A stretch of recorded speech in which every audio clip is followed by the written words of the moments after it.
Voilà, je remercie tout le monde ici présent, la population, mes mamans, et la délégation, et surtout mes collègues qui sont là. Le CGE l'a représenté, le chef de village. Donc, je salue tout le monde. Lorsqu'on m'avait lancé le lien pour une compétition de jardin scolaire dans la région de Ziguinchor, je n'ai pas réfléchi 2 fois. J'ai aussitôt postulé. Et après, j'ai appelé mes collègues, je les ai dit qu'il y avait ça, mais je ne vous ai pas attendu. J'ai postulé parce que moi, tout mon programme, c'est le vert. Oui. Si on m'interdit de planter, là, vraiment, on m'a interdit tout dans ma vie. Alors, il faut essayer de lier l'esthétique aux études. C'est-à-dire, une école attrayante. L'enfant, si il quitte chez lui, il est entre 4 murs, il y a un bâtiment à la maison, il y a des sièges, il y a tout. Mais il faut que l'école impressionne l'enfant pour qu'il puisse vraiment aimer l'école. Et cette impression, il va falloir que nous, enseignants et communauté éducative, il va falloir qu'on crée cette impression-là en créant un environnement accueillant, un environnement meilleur, bien qui peut même attirer les enfants. Sinon, l'enfant il vient à l'école, il n'aime pas. Alors, quand nous sommes arrivés ici, je suis arrivé ici en octobre 2024, on avait un problème d'eau. Là, c'était la première des choses à régler. Nous n'avons pas réglé le problème de l'eau pour un jardin. Parce que moi, je dis que le jardin, ça ne fait pas partie de mes objectifs dans une école. Parce que je sais que ça fait partie de moi. Si je suis là, il faut impérativement un jardin scolaire. Qu'on m'accompagne ou pas. Alors, il y avait beaucoup d'enfants. Nous avons plus de 250 enfants. Et on avait un problème d'eau. Regardez.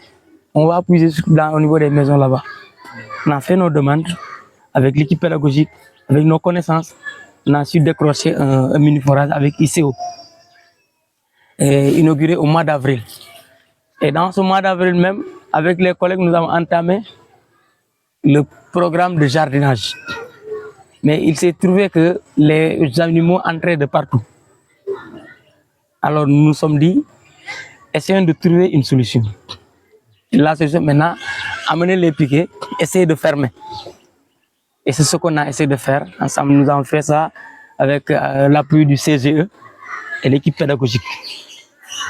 Donc Dieu merci, on a mis des agrumes, on a mis presque 60 à 70 pieds d'arbres fruitiers.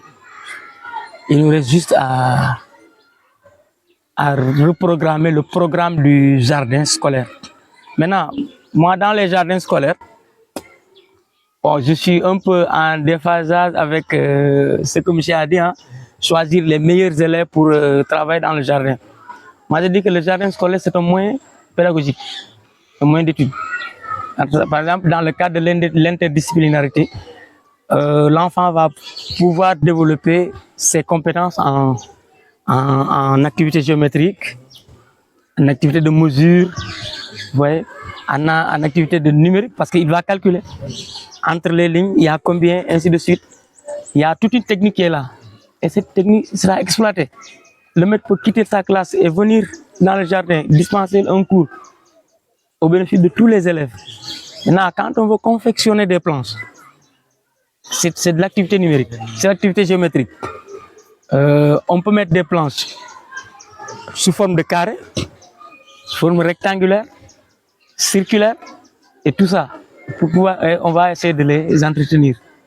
Ces enfants-là, moi, mon objectif, c'est que l'enfant puisse vraiment savoir comment entretenir un arbre, qu'est-ce qu'il faut pour qu'un arbre puisse se développer normalement. Si vous avez vu les premières vidéos ici, ce sont les enfants qui ont repiqué les plants, les arbres. Même les tomates aussi. On les montre comment faire. Alors, il n'est pas dit que tout le monde doit réussir à l'école.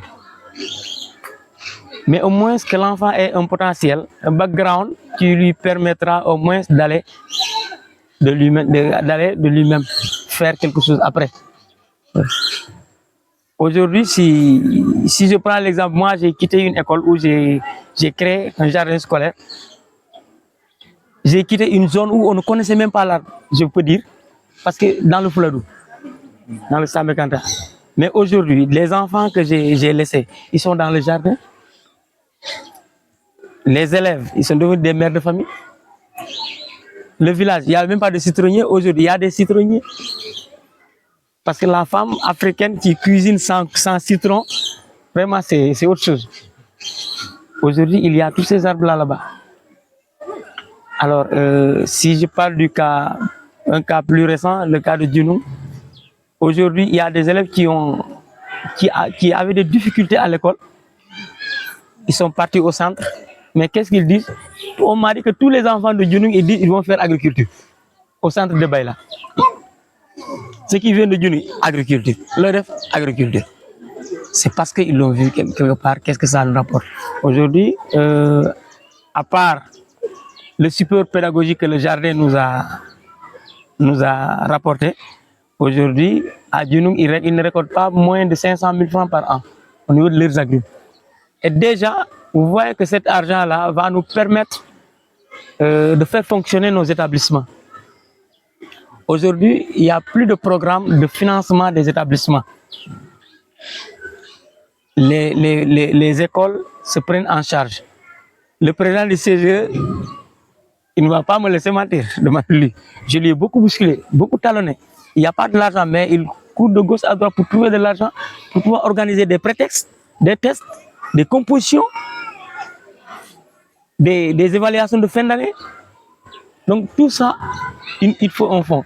Donc si nous avons l'appui du PEDEC jusqu'à pouvoir mettre en place un bon jardin, un jardin scolaire fonctionnel qui nous apporte de l'argent, je pense que c'est un plus pour booster le résultat scolaire. D'autant plus que les élèves, chaque année aussi, on dit après la pluie, c'est le beau temps. Chaque année, moi, je tiens à ce qu'on organise une fête de fin d'année pour ces enfants-là. C'est très important. Parce que s'ils récoltent de l'argent, on achète du papier, on a du maquillage pour l'école. Ils ne se sentent pas à l'intérieur.